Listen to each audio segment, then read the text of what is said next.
In Judge Frank Caprio's courtroom, a woman marched in and started being downright disrespectful.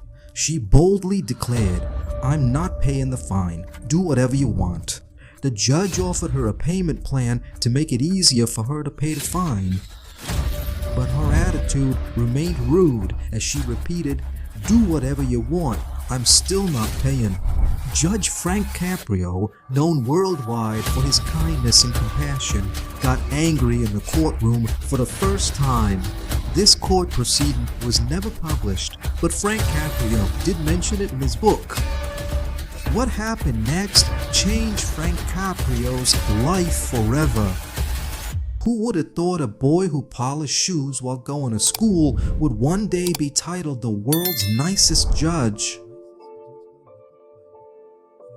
Watching Frank Caprio's court rulings, it's hard to guess the deep scars hidden behind his smiling, compassionate face. Frank Caprio was the chief judge of the municipal court in Providence, Rhode Island. From 1985 to 2023, he dutifully served in this role for 38 years. He gained fame through the reality TV show Court in Providence. His court dealt with cases related to traffic violations, such as parking violations, speeding, or running a red light. But Frank Caprio always attempted to resolve cases with humor, often reducing fines. Sometimes he'd let the kids of defendants participate in rollings, lightening the courtroom atmosphere. Other times he'd embrace defendants, sharing their burdens. One day, a 96-year-old man appeared in his court for speeding in a school zone. When the judge asked why he was speeding, the old man's eyes welled up with tears. He explained he was rushing his 63-year-old son to the hospital because he had blood cancer. Frank Caprio, without skipping a beat, greeted the elderly gentleman warmly and dismissed the case without a single fine. His cheerful demeanor has been appreciated not just in America, but across the entire globe. Judges from other countries even view Frank Caprio as an inspiration they're ideal to emulate.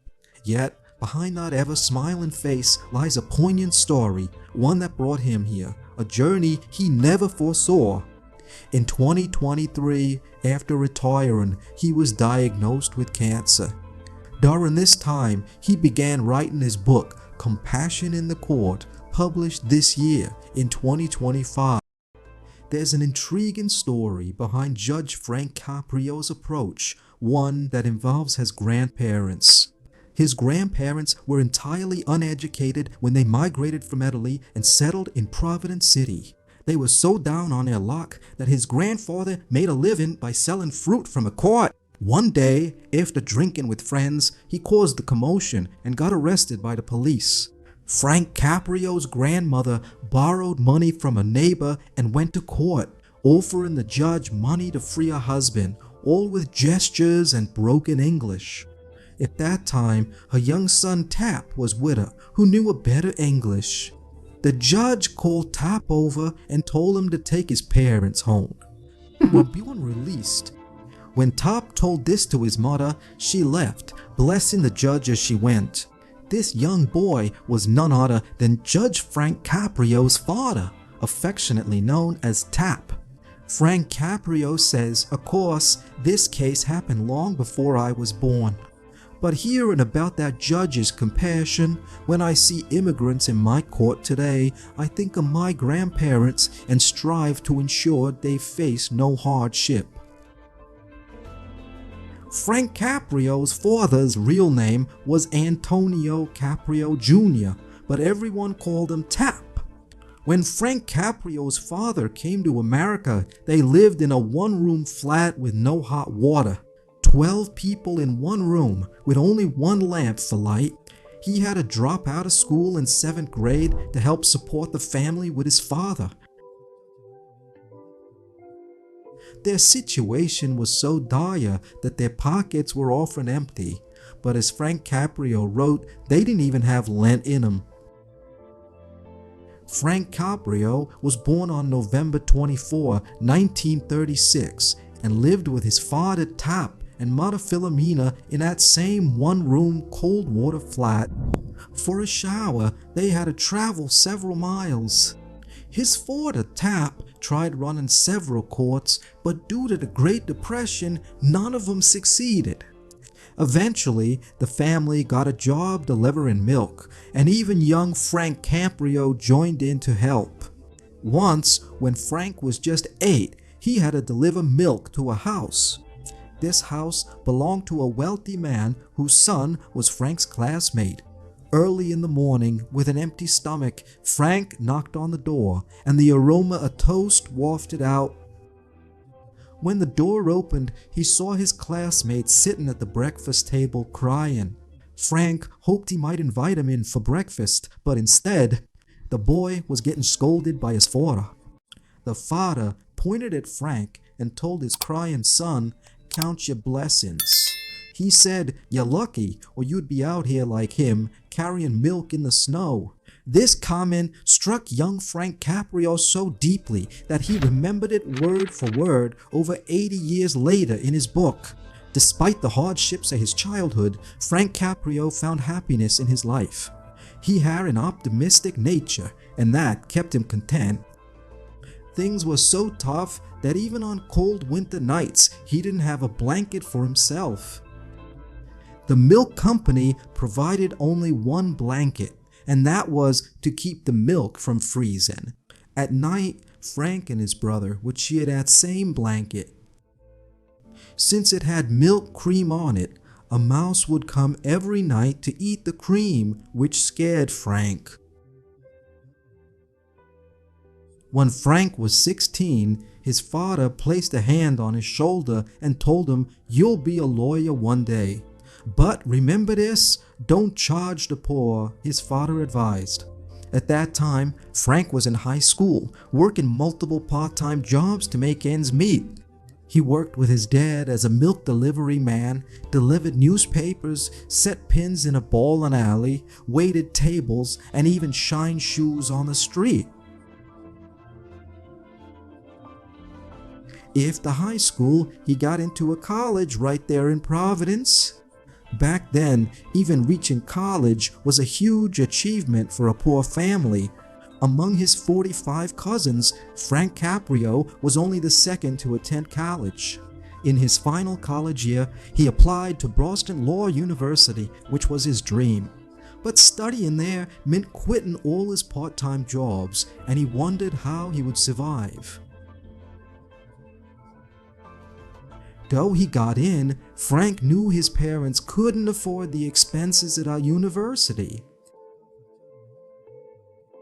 So, instead of going to his dream university, he taught during the day and studied law at another university at night.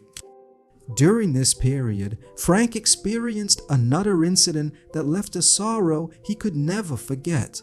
One day, on his way back from law college, a classmate gave him a ride home. Frank lived in a clapboard apartment, which looked quite run down from the outside. Seeing his home, the classmate remarked, "If you want to be a successful lawyer, you can't live in a house like this." At that moment, Frank felt deeply hurt, but without responding, he just said thank you and walked away. But those words stayed with him for the rest of his life. After becoming a lawyer, he decided to dive into the world of politics and even ran for the Attorney General's seat. But the opposing party falsely accused him of organized crime to push him out of the race. Following this setback, he returned to his law practice. One day, Frank Caprio was having lunch. Suddenly, he received a phone call from the city's mayor. The mayor informed Frank that one of Providence's 3 municipal court judges had been transferred, leaving a vacancy. Frank was puzzled as to why the mayor was telling him this, but then the mayor said, "I believe you're absolutely perfect for this role."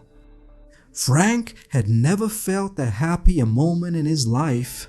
It was a proud moment not only for Frank, but also for his parents.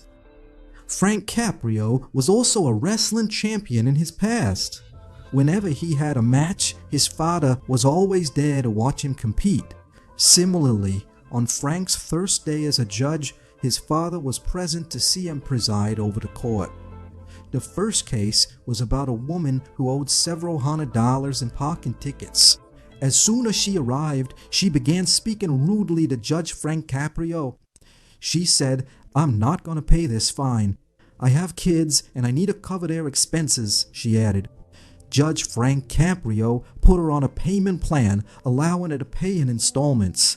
But the woman remained defiant, saying, "No matter what you do, I won't pay."